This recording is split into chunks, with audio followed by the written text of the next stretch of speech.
In 1996, a team of German engineers bought their rival's best race car in secret. They gutted it, replaced the engine with their own, wrapped the body in disguise panels, and tested it at a remote circuit in Spain at night, where nobody could see what they were doing. Then a driver named Bernd Schneider crashed it into a tyre wall.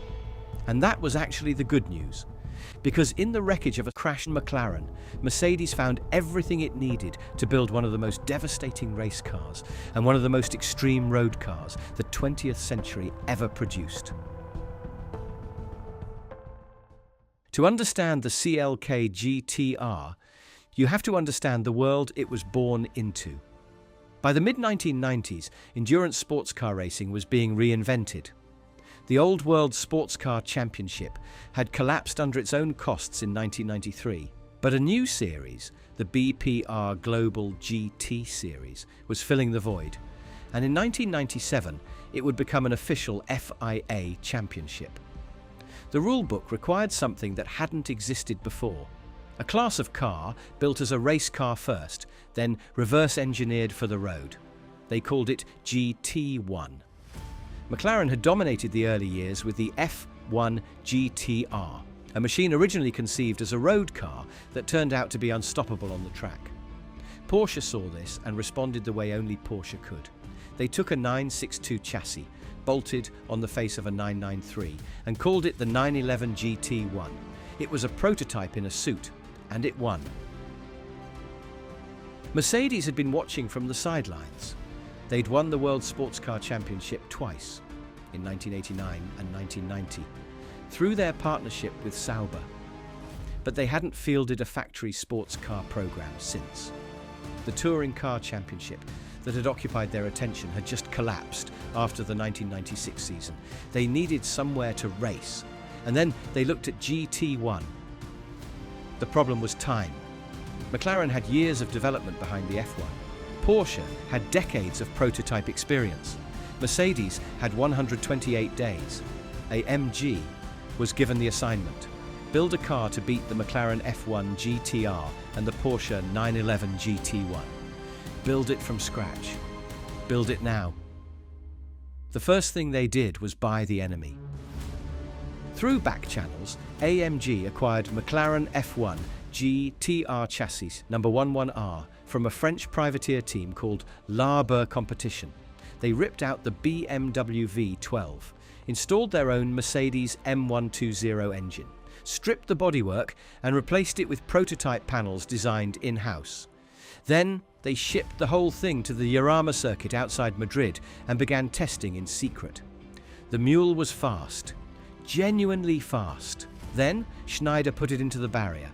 But by then, AMG had learned what it needed to know. The aero, the weight distribution, the powertrain response.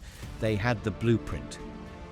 128 days after pencil first touched paper, the Mercedes-Benz CLK GTR was ready to race. What AMG built was, in every meaningful sense, a Le Mans prototype wearing a thin disguise. The chassis was a carbon fibre monocoque mated to an aluminum honeycomb frame.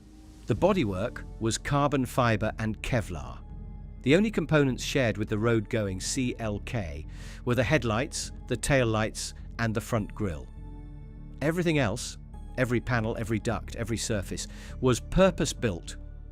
In race specification, the engine was a derivative of the M120 V12 found in the S-Class and SL Class, but comprehensively re-engineered. Displacing 6 litres with titanium connecting rods and an increased compression ratio, it produced 600 horsepower at 7,000 revolutions per minute. Power went to the rear wheels through a 6-speed sequential transaxle built by X-Track. Suspension was double wishbone front and rear, with pull rod coil springs and adjustable dampers, the same architecture you'd find on a contemporary prototype racer.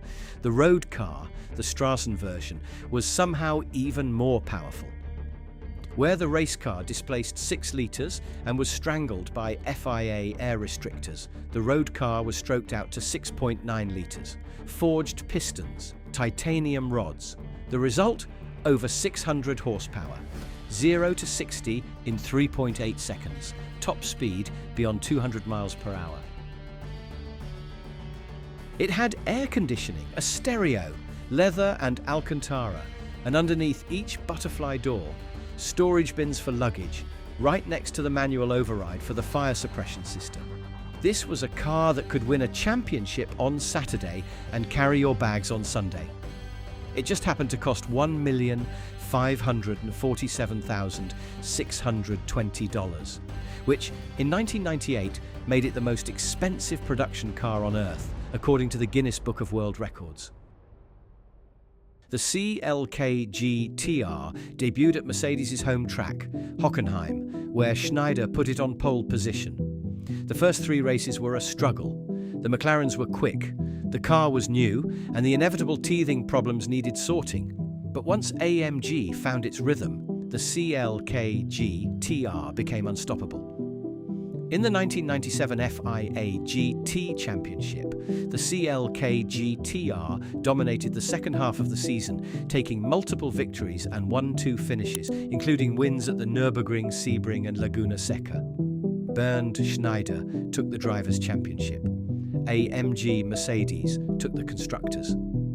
They had beaten the McLaren F1 GTR, the car they'd reverse-engineered in the dark, on the biggest stage in GT racing. For 1998, Mercedes evolved the car into the CLK LM, a lighter, more refined version built specifically for Le Mans. They entered the first 2 rounds of the FIA GT season with the original GTR and won both. Then they switched to the LM and proceeded to win every single remaining race. The dominance was so absolute that it killed the class. Porsche and McLaren withdrew from the 1999 season. Without competitors, the FIA cancelled GT1 entirely. Mercedes had won so convincingly that no one else wanted to play. But the story didn't end there. It got worse. For 1999, Mercedes built a successor, the CLR, and aimed it at Le Mans. The car was fast, devastatingly fast, but it had a fatal aerodynamic flaw that no one caught until it was too late. During Thursday qualifying, Mark Webber's CLR became airborne at nearly 200 miles per hour and somersaulted before landing on the track. Webber walked away. On Saturday morning warm-up, it happened again. Same car, same driver.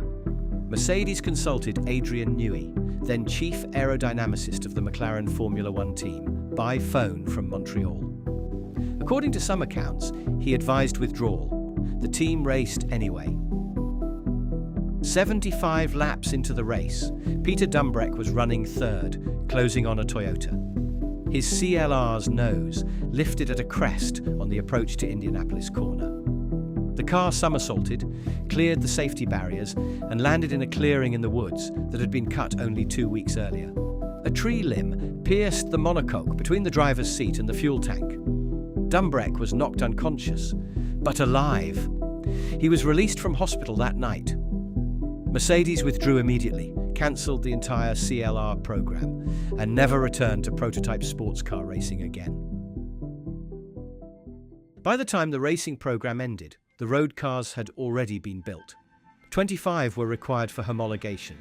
AMG and HWA produced 20 coupes, 2 prototypes, and, after the racing program was over, 6 roadsters, built between 2000 and 2002.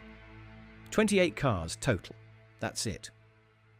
2 were ordered in right-hand drive for the Sultan of Brunei. 2 coupes left the factory in Supersport specification. A further evolution using a stroked 7.3-litre V12 with a speedometer etched to 400 km per hour. Every car was built by hand at AMG's facility in Affalterbach. Every car retained its pneumatic air jack system, the same system used in pit stops to change wheels in seconds. No other road car in history has shipped with race-spec pneumatic jacks as standard equipment. Mercedes never federalized the CLK GTR for the American market. Every example in the United States exists under show or display exemptions. In 2023, a CLK GTR Roadster, one of 6, sold at RM Sotheby's in Las Vegas for $10,235,000 with just 105 miles on the odometer. And in November 2025, the FBI seized a CLK GTR Roadster from the assets of Ryan Wedding, a former Canadian Olympic snowboarder turned alleged drug kingpin, now on the FBI's 10 most wanted list, with a $15 million bounty on his head. The car was valued at $13 million. Even in the underworld, this was the car you wanted if you'd made it to the top. The Mercedes-Benz CLK GTR was born from espionage, built in 4 months, and sent to war against the 2 most celebrated GT cars of the 20th century. It didn't just win, it won so completely that it destroyed the championship it was built to conquer. Alongside the McLaren F1 and the Porsche 911 GT1, it forms what the racing world calls the Holy Trinity of GT1. 3 machines from the last era when manufacturers would build full-blown race cars, stick headlights on them, and dare you to drive them home. Only 28 exist. Most have barely been driven. And the racing program that created them ended with a car somersaulting into the French countryside, a driver climbing out of the wreckage alive, and a manufacturer walking away from endurance racing for good. The CLK GTR didn't just compete in GT1, it was GT1